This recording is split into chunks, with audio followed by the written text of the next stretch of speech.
స్వలాభం కోసమే శ్రీవారి లడ్డూపై సీఎం చంద్రబాబు నిందలు వేశారని ఆరోపించారు మాజీ మంత్రి రోజా. శ్రీవారి భక్తుల మనోభావాలను సీఎంగా ఉండి చంద్రబాబు దెబ్బతీశారని ఆమె మండిపడ్డారు. ప్రభుత్వం వేసిన సిట్పై మొదటి నుంచి తమకు నమ్మకం లేదని, చంద్రబాబు చెప్పినట్టే సిట్ నివేదిక వస్తుందని ఆరోపించారు.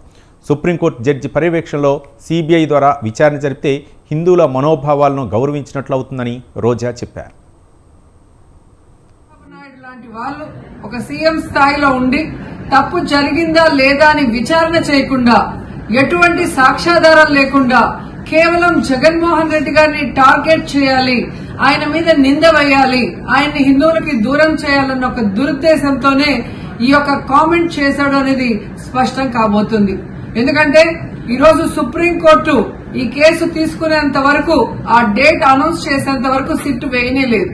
అంటే ఉన్నత స్థాయి విచారణ ఎక్కొట్టాలి, ఉన్నత స్థాయి విచారణ జరిగితే తాను చెప్పిన అబద్దం బయటపడుతుందన్న భయంతో సిట్ ని హడావిడిగా ఏర్పాటు చేయడం మనందరం కూడా గమనించాలి.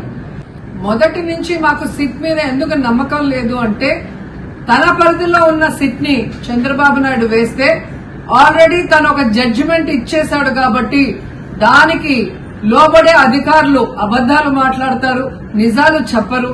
ఎందుకంటే ఈరోజు సిట్ లో వేసిన అధికారి అడిషనల్ డీజీ, ఆయన కన్నా పెద్ద ర్యాంక్ లో ఉన్న టీటీడీ ఈఓ, మరి ఐఏఎస్ ఆఫీసరు మొదట మాట్లాడిన స్టేట్మెంట్ కి చంద్రబాబు నాయుడు గారు అబద్దం చెప్పిన స్టేట్మెంట్ తర్వాత మాట్లాడిన దానికి తేడా చూస్తేనే ఈ సిట్ అనేది సిట్ అండ్ స్టాండ్ కి తప్ప దేనికి పనికిరాదనేది అర్థమైంది. చంద్రబాబు నాయుడు లాంటి వాళ్ళు